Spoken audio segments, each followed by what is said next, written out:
Bon, bonsoir PO, bonsoir à tous les autres aussi qui sont là à l'écoute. Alors, on va commencer ça. Ça va être une vidéo sur l'utilisation du code à Bel Air. Oui, c'est moi qui fais une vidéo sur l'utilisation du code à Bel Air, effectivement. Vous pourrez en parler à Bel Air. Peut-être qu'il va être fâché puis vouloir faire une vidéo par-dessus le mien. Mais bon, à la limite, ça vous apportera plus de détails. Bon, on va commencer avec ma maîtrise. Puis grossièrement, je parle beaucoup de ce code-là de simulation. Grossièrement, quand je dis code à Bel Air, c'est le Lap Time Simulator. C'est l'équivalent de Optimum Lap. Si vous connaissez pas Optimum Lap, bon, l'équivalent, là. Bel Air va peut-être me dire non, non, non. Mais bon, c'est un peu le même principe. Vous pourrez aller voir Optimum Lap d'Optimum G. C'est un petit logiciel gratuit qui représente le véhicule par un point masse. Puis ensuite, il simule sur des tours, puis on est capable de sortir quand même beaucoup de data de ça. C'est du préliminaire, c'est rapide. Puis bon, l'objectif à Bel Air, c'était d'aller plus loin que ça. On a manqué de temps, par contre, là, je pense qu'on n'est pas allé beaucoup plus loin. Un petit peu, mais pas beaucoup plus loin. Bel Air, lui, c'est un point masse, mais avec 4 roues différentes, 4 roues distinctes. Donc, si on avait un modèle de pneu très développé, ça pourrait devenir assez puissant, là. Mais pour l'instant, ça nous sert à faire du préliminaire. Fait que bon, je vous invite quand même à aller voir Optimum Lab. L'interface c'est quand même cool, puis encore plus préliminaire, ça peut vous être utile.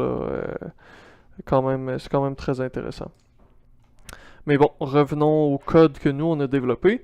C'est ça. Le premier paragraphe de ma maîtrise, c'est modeling, puis c'est Aerodynamic Objective, Formula SAE Simulator, page 18-19 jusqu'à page 34. Donc c'est là que je vais parler du code de Bel Air et du petit code que moi aussi j'ai fait pour simuler l'accélération, juste l'épreuve d'accélération. Grossièrement, le code de Bel Air, il simule un tour de piste. On choisit la piste, soit FSG ou pour l'instant je pense qu'il y a FSG, puis il y a une piste de Michigan qui provient de notre propre acquisition de données. Bel Air pourra me corriger si je me trompe, mais je pense que c'est les deux pistes qu'il y a actuellement. Puis bon, ça simule le tour sur une piste en régime permanent, là, donc il commence avec une vitesse puis finit avec la même vitesse si on veut. Tandis que pour simuler l'accélération, ben, on part de 0 puis on finit à 75 mètres en straight, là, donc j'avais fait un petit code séparé juste pour ça. Qui traitait peut-être un peu mieux aussi le spinning des roues, genre, par rapport à ça, là, parce que c'est très important, l'accélération. Donc, c'est ça. Dans mon mémoire, Aerodynamic Objective, chapitre 2, en fait, le premier chapitre après l'introduction, je vais parler de ça. Donc, je vous invite fortement à aller lire ça. Tout le code qu'on a fait, c'est sur MATLAB. Je l'ai mis sur le serveur. Faudrait que je me connecte, je me connecterai pas pour l'instant, mais sur le serveur dans Aérodynamique, Maîtrise SPA, puis Simulateur SPA que je l'ai appelé. Parce que grossièrement, j'ai rajouté une couche de code par-dessus le code à Bel Air. Fait que j'ai rajouté mon nom par-dessus. Bon, c'est ça. C'est ça. Bon, je vous invite à aller lire ça. Tout d'abord, je parle du code d'accélération avec le modèle de pneu, le modèle de moteur que j'avais fait, des modèles très très simplifiés qui mériteraient d'être grandement améliorés. À la limite, tout ça, ça pourrait aussi être viré dans Simulink. Je sais que dans Simulink, il existe déjà des blocs qui sont des fonctions pour modéliser des pneus, par exemple, ou des choses comme ça. Faudrait voir si c'est adaptable ou suitable pour notre application, mais bon, ça sera à vous de voir. Puis bon, fait que si ça vous intéresse d'aller voir comment j'ai monté ça pour le code d'accélération, ça explique un peu la théorie ici, puis l'algo qui fait le calcul là, les valeurs que j'ai utilisées ici. Puis si on continue après ça, c'est le code que j'ai rajouté par-dessus, grossièrement. Le code de simulation nous permet de calculer pour des paramètres donnés un temps d'accélération, ou dans le cas de Bel Air, ben, un temps au tour. Ainsi que l'énergie consommée et tout ça, donc on a tout accès à tout le data. Puis ensuite, moi, le code que j'ai rajouté par-dessus, c'est pour faire des parameter sweep en 2D. Donc, on a deux paramètres, comme le coefficient de lift ici, puis le lift to drag ratio du véhicule en tant que tel. Puis on peut faire des analyses de sensibilité. Donc, on fait varier ces deux paramètres-là. Puis la couche supplémentaire de code va simplement appeler les simulateurs appropriés, rentrer les données là-dedans, sortir le data, puis nous afficher des beaux graphiques comme ça.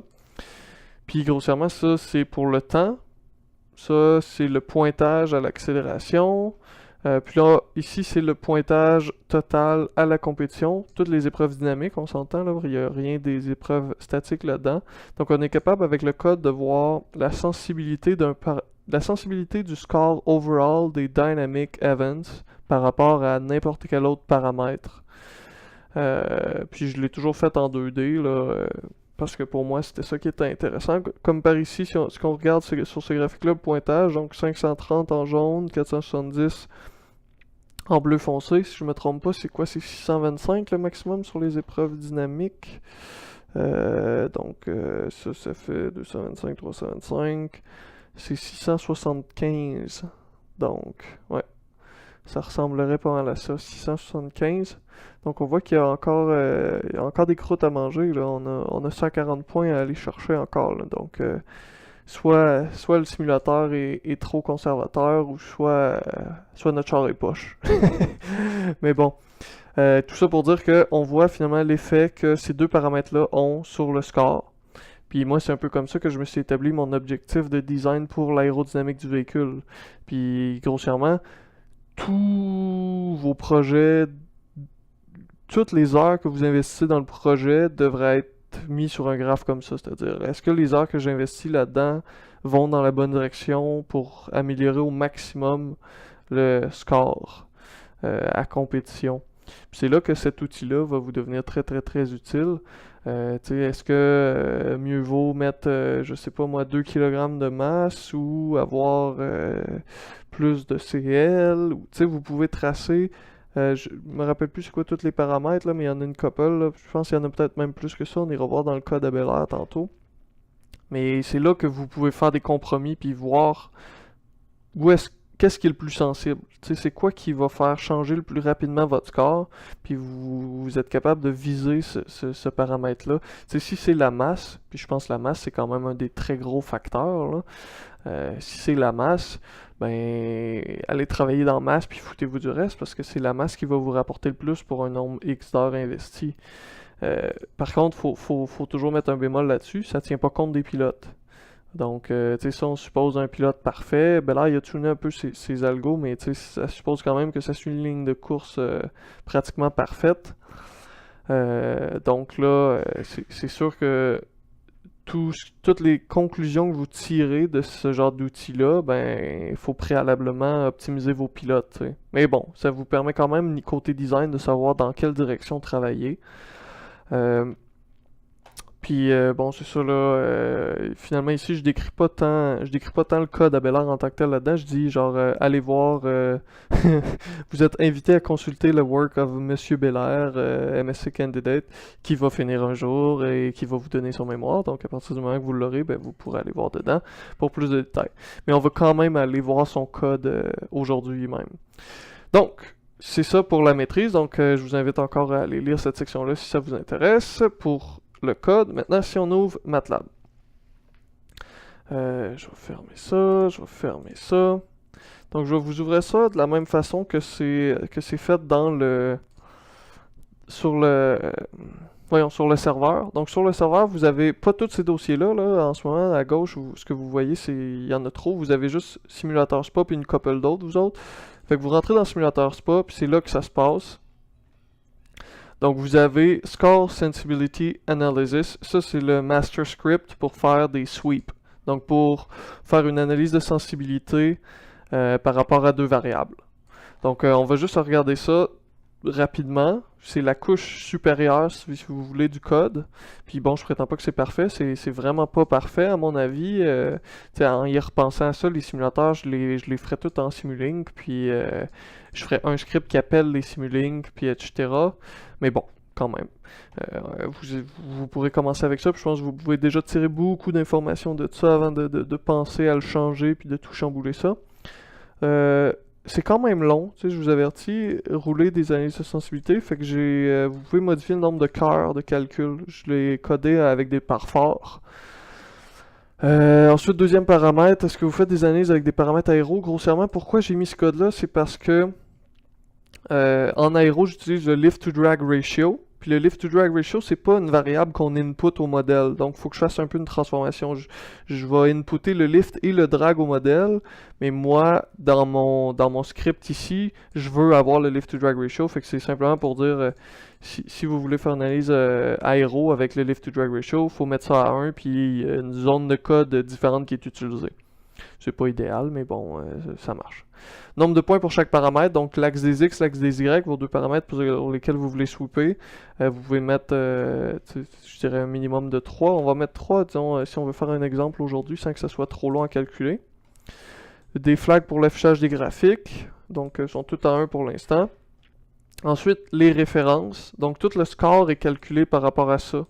Donc, c'est toutes des références que j'étais allé chercher. Donc, je les ai notées. FSG 2012, FSG 2014, une estimation ici. Bon, toute l'information est là. Ensuite, les folders. Grossièrement, les folders sont chaque simulateur à proprement parler. Donc, le simulateur d'Axel que moi j'ai fait, il est dans son folder simulateur Axel. Puis le LTS, c'est le Laptime Simulator de Bel Air. Donc, je fais simplement noter les folders qui sont ici. Si jamais vous voulez ajouter des composantes de quoi, ben, vous pourrez continuer à utiliser ce genre de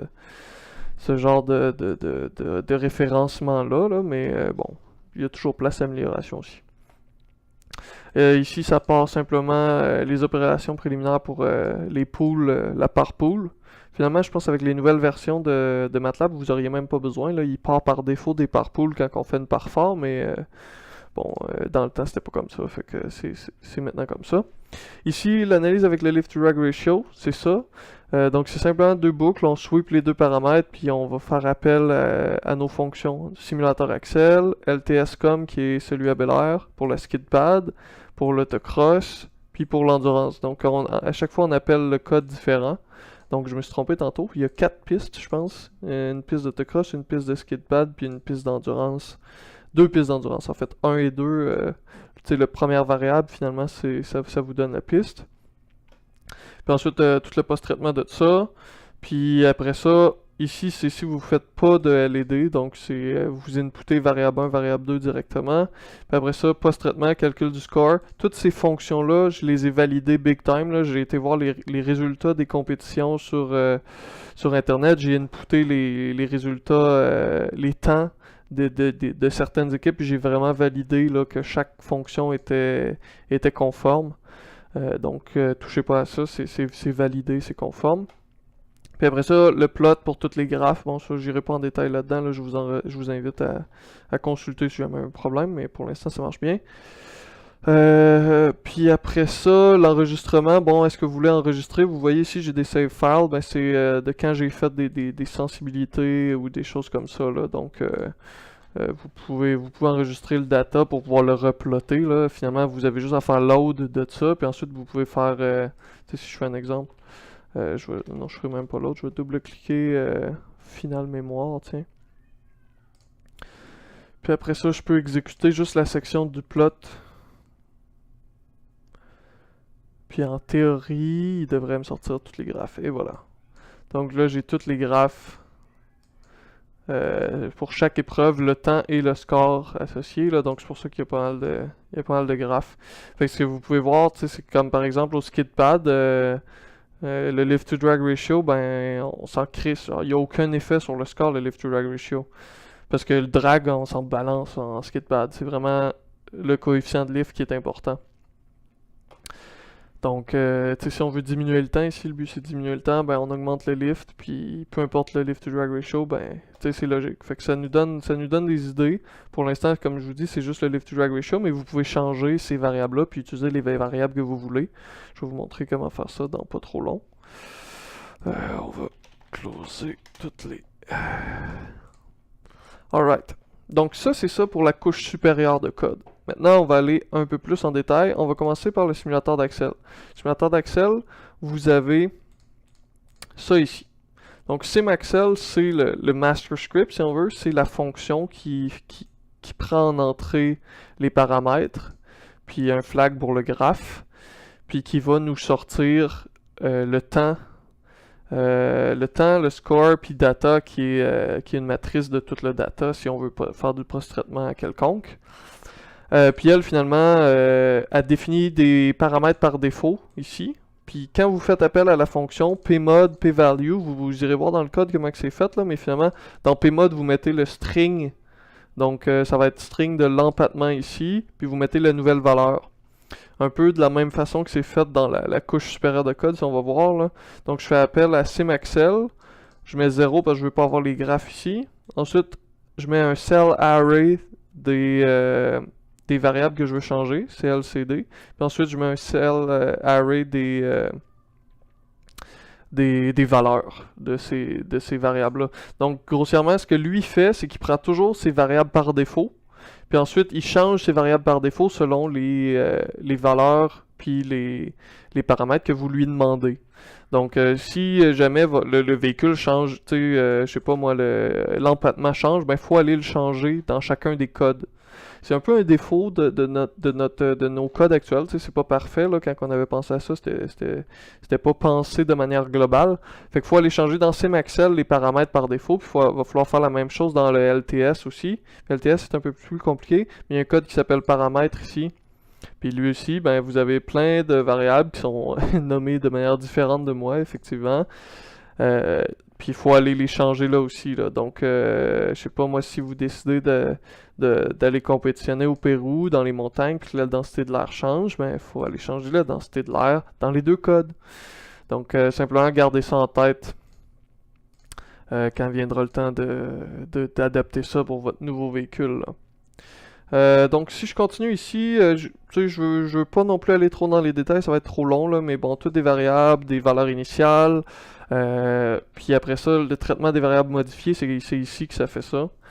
Après ça, j'initialise la structure des données data, blablabla. Puis après ça, il y a algo Axel qui est appelé, puis c'est là-dedans que la magie se passe. Donc c'est pas un pas de temps ici qu'on utilise, que moi j'utilise, en fait c'est un pas de distance. Donc je fais des calculs à une distance pas tout à fait constante. Donc si je me trompe pas, la piste ici, donc mes pas de distance sont plus petits initialement, donc de 10 cm. Après ça, de 25... pas de 10 cm, excusez, 10 mm. Après ça, 25 mm. Puis ensuite, 50 mm. Donc, c'est simplement qu'au début, je voulais avoir plus de raffinement. Puis ensuite, ça se passe dans Algo Axel. Là, on peut aller voir... vous pouvez aller voir la maîtrise, comme j'ai dit, là. C'est là que j'ai décrit Algo Axel, finalement. C'est cette image-là. C'est ça, ici. Fait que ça va peut-être être plus facile de le comprendre avec ça conceptuellement là, que d'aller complètement voir le code. Mais bon, on peut quand même aller voir dedans. Mais c'est quand même... c'était pas si simple que ça à faire. Là. Ça prenait un peu... mais bon, je le ferai probablement en Simulink qu'à avoir à le refaire maintenant. Là. Fait que bon, je vais vous épargner ça. Puis ça post-traite, puis il y a des graphiques ici. Donc si vous voulez voir ce que ça sort, ça un peu, ben, par défaut, vous pouvez l'appeler. Puis il va utiliser ces variables par défaut sans rien, puis il va vous outputer les graphes. Donc j'ai lancé Simaxel. Ça me sort 3 graphes. Donc ici, c'est le temps en fonction de la distance, la vitesse en fonction de la distance, puis l'accélération en fonction de la distance. Donc j'arrête à 75 mètres. Après ça, ici, c'est les limites qui limitent l'accélération du char. Donc c'est un peu un booléen, si vous voulez, là, à 0, c'est pas ça qui limite le char, à 1, c'est ça qui limite le char. Fait que ce qu'on voit au début, ça c'est, je pense c'est en avant, puis ça c'est en arrière. Il aurait fallu que je mette avant, arrière, là, je l'ai pas mis malheureusement. Mais bon, en avant, c'est les pneus. Après ça, on est limité par la puissance en kilowatts max du véhicule. Ben, à la fin de tout, à 65 mètres et plus, là, on est limité par les moteurs, donc la vitesse maximale des moteurs. Puis ça, pourquoi est-ce qu'on est limité par la vitesse maximale des moteurs? Il faut aller voir le modèle des moteurs. Donc j'ai un modèle des moteurs, puis c'est un petit code qui prend en entrée la vitesse de rotation, puis toutes les variables qui seraient propres à ça, puis qui output en sortie le couple, puis l'efficacité. Donc vous pourrez aller voir. Puis ces courbes-là, si vous voulez pas aller le voir, puis vous voulez juste voir ce que ça donne, ben plot motor curve, je l'avais fait juste pour me sortir des images pour mon mémoire. Fait que c'est la courbe moteur théorique là, des moteurs à Simon. Fait qu'on a 23 Nm de torque pour les moteurs arrière. Ensuite, on est limité, je pense à... Je l'ai limité à quoi? 25 kW peut-être? Ou 30 kW? En tout cas, encore une fois, si les moteurs changent, il faut aller changer ce code-là. Donc, puissance max, on voit ici, c'était 25 kW que j'ai mis max en arrière, 16.65 en avant. Torque max 23 puis 15. Donc, faut garder ça en tête. Même chose pour les modèles de pneus. Si vous changez de pneus, les coefficients de friction changent. Pour l'instant, il est très simple notre modèle de pneus, puis c'est vraiment mauvais, là. Mais faudrait l'améliorer, là. Puis ça va améliorer la précision de la simulation dramatiquement une fois qu'il va avoir ça. Même chose pour le modèle de moteur. Ultimement, un jour, ce serait le fun d'avoir un modèle de moteur, puis une simulation qui fonctionne même en transitoire. Mais bon, là, ça, je rêve un peu en couleur, là. En régime permanent, je pense que ça serait déjà bon. Mais bon, là, je diverge. Je m'éloigne. Revenons à Simaxel. Donc, c'est ça les graphes. Puis, vous pourrez aller voir ça si ça vous intéresse. Si je les ressors. Celui-là, il est quand même bien, là. C'est un graphe en fonction de la distance, du torque maximal de nos limites, si on veut. Donc, si on regarde juste les courbes noires, là. Courbe noire, c'est tout ce qui est en arrière. Donc, la courbe noire pleine, c'est le moteur, le couple à la sortie du moteur arrière réel. Je pense que c'est la combinaison des deux moteurs arrière. Puis je pense que c'est au sol. Puis ensuite, la ligne pointillée grosse, c'est le max torque que le pneu peut prendre. Donc ce qu'on voit, c'est que notre courbe réelle est toujours en dessous, fait qu'elle n'est pas limitée par le pneu jamais en arrière. Dans ce cas-ci, en tout cas. Puis la courbe pointillée fine, mais c'est le rear motor max torque, fait que c'est le moteur arrière qui nous limiterait. Si on regarde le graphique ici, ben c'est exactement ça qu'on voit là. En arrière, c'est la ligne bleue, donc ça veut dire que c'est le moteur qui nous limite jusqu'à genre 12-13 mètres de distance. Ça voudrait dire ça qu'on spin les roues arrière jusqu'à 12-13 mètres, on trace finalement. Après ça, c'est le 80 kW qui nous limite, puis à la fin, c'est la vitesse maximale du moteur qui nous limite encore. Donc c'est là que de faire du défluxage, puis d'être capable d'aller pousser nos moteurs plus loin. Donc si je retrace la courbe des moteurs, si on était capable d'étirer cette courbe-là vers la droite là, pour atteindre un plus haut RPM, là, donc de la descendre un peu, ben ça aiderait grandement en Axel. Bon, je pense que ça fait le tour pour le simulateur d'Axel, j'en dirai pas plus. Maintenant, allons dans le Laptime Simulator à Bel Air. C'est LTSCOM, la fonction maître, si on veut, qui est la couche de code par-dessus tout. Donc, on appelle LTSCOM, on lui donne le circuit qu'on veut. Vous pourrez aller voir, c'est ça ici. On lui donne un peu exactement en fait de la même façon que je l'ai fait ici. On donne le paramètre à modifier, puis la valeur de ce paramètre-là. Donc, paramode, paravalue. Puis si ensuite, ben là, ce qu'il faut aller voir, c'est dans paramètres, comme je vous l'ai montré tantôt, tous les paramètres qui sont par défaut. Puis grossièrement, s'il y a des valeurs qui changent de manière permanente, comme la masse ou des choses comme ça, il faut venir absolument le changer ici. Après ça, bon, LTSCOM, c'est assez obscur, puis c'est assez peu commenté, si on veut, là. Donc, il y aurait peut-être place à l'amélioration. Puis je pense que pour aller plus loin dans le code, je vais laisser Bel Air faire un vidéo ou une description de ça un jour.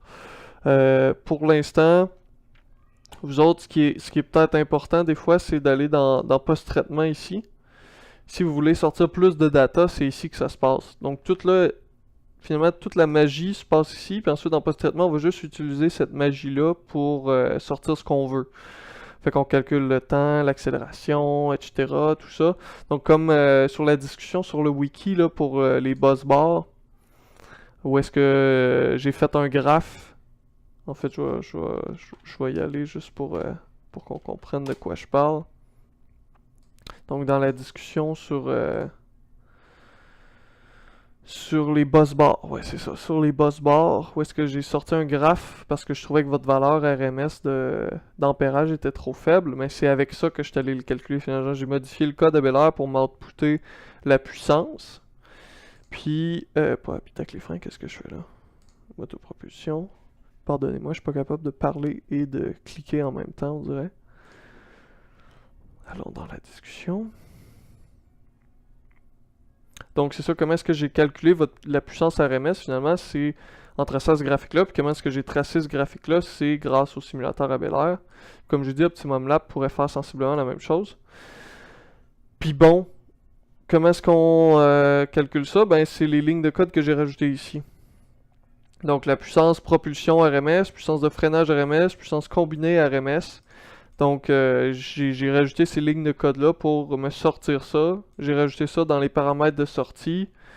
Puis après ça, j'ai pu post-traiter ça.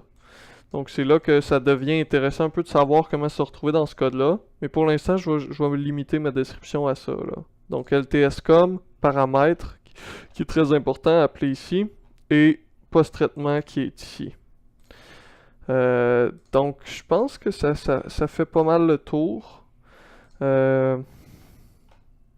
Ici, bon, je pense je peux le faire rouler, là, mais bon, c'est un peu futile que je vous montre ça. Vous pourrez aller le tester vous-même.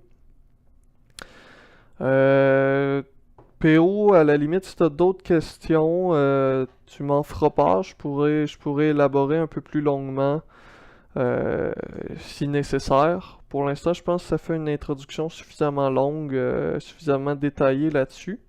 Puis comme j'ai dit, le code, je vais le remettre à jour là, avec la nouvelle version que j'ai faite pour la puissance RMS. Puis il y avait aussi une erreur dans la simulation Axel qui faisait en sorte qu'il sortait toujours du output dans le workspace, là.